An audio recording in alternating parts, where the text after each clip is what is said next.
right, Nick, let's talk about the Texas Longhorns. Longhorns making their debut to the SEC this coming season, and they are now preparing by getting a lot of really good pieces, bolstering this team and getting it in shape. Season probably going to be a little bit tougher this year, but we saw how talented this team is, making it all the way to the college football playoff. This is definitely a team that has the ability to go all the way. They just need a little bit of help to maybe get through a tougher SEC schedule. Let's get into the article and talk about the latest pickup for the Longhorns, and we'll talk about it on the other side. This, of course, is over on SB Nation. It says, following a weekend visit to the 40 acres, former Oregon State Beavers wide receiver Silas Balden committed to the Texas Longhorns on Tuesday in a video posted to Twitter.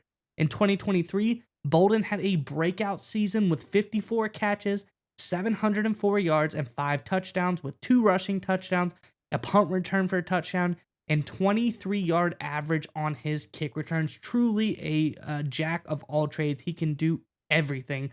Despite Bolden's lack of size, he actually played 80% of his snaps on the outside for Oregon State in 2023, making him more of a direct competitor to rising sophomore Jonte Cook than to Alabama transfer Isaiah Bond, a rising junior who primarily played inside with the Crimson Tide. I think that's a great aspect to this pickup as well.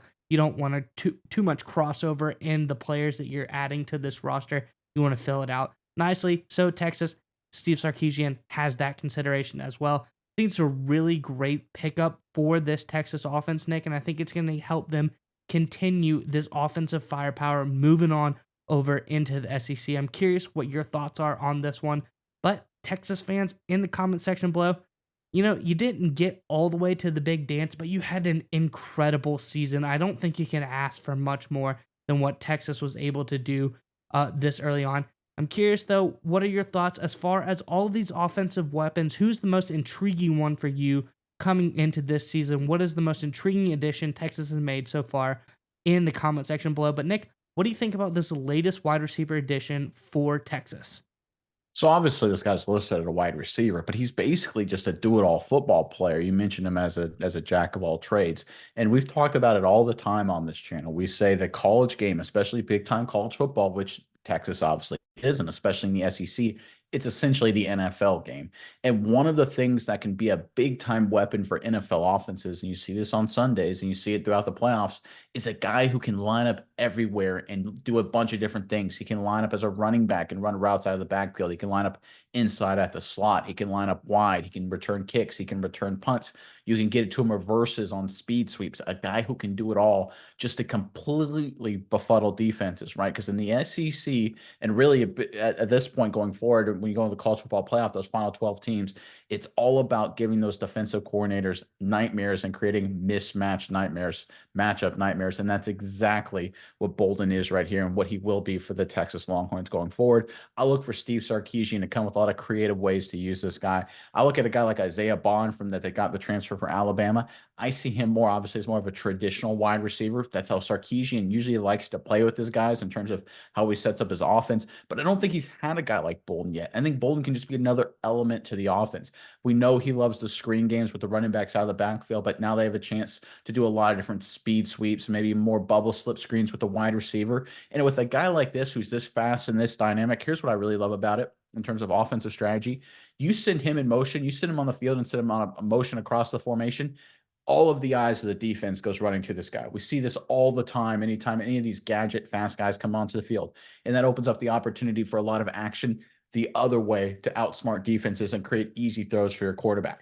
So this is a guy, whether he's a decoy or not, will be a huge piece for this Texans Longhorns offense. And again, going into the SEC, it's basically like NFL light. So you have to come up with ways to create offense. You're not going to be able to just use your talent to run through people. And I think Bolden's a guy that can really give Sarkisian an edge in terms of creating big plays for his offense as they go through just a brutal schedule next year.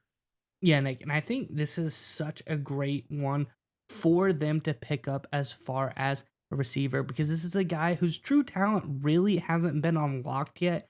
DJ Uiagalelei had a pretty solid season at Oregon State, but it's nowhere near the Quinn Ewers level of talent. So having a truly talented quarterback like Quinn Ewers almost 3,500 passing yards last year compared to DJ Uiagalelei, who had 2,600 passing yards last year. So almost 1,000 more yards by Ewers. Ewers really can air the ball out and use a guy like Silas Bolden to his fullest potential. And that being said, Uiagalelei, they always look for him as the run. So I think teams are more keyed in on the run when playing a team like Oregon State, whereas Texas, you was more traditional passer. So I think Bolden being that jack of all trade, like you said, getting a bubble screen or some sort of reverse, getting that trickery in there, people aren't gonna be as on edge as when you have a truly mobile dual threat quarterback. They're not. They're always gonna be watching the quarterback roll out.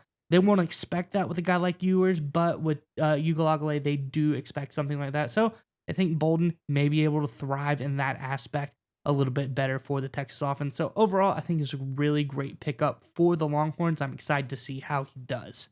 You bring up a really great point. And look, Ewers is a good athlete, and heck, maybe Archer Manning, if he gets in the action, he's a good athlete. But I think at times what hurt Texas, and we saw it again at times against Washington, was that sometimes their playmaking ability, they had to execute well, right? They couldn't just, obviously, they had a good running game and they could power the football a lot of times when needed, but they had to execute. They had to run a good route and throw the ball downfield. They had to run a screen and get four blockers out in space with right time and things like that. They had to go out and execute at a high level or game plan somebody open, right?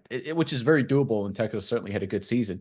But how often, except for when they were running the ball against inferior competition, could they just throw it to a guy and watch him outrun everybody? Right? It didn't happen that much for Texas last season. Bolden gives them that ability. It's just that extra element to the offense.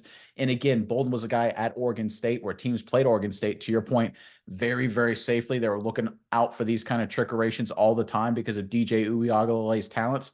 They're not going to be doing that against Texas. So I expect Bolden to have a big year in 2024 for this Longhorns offense.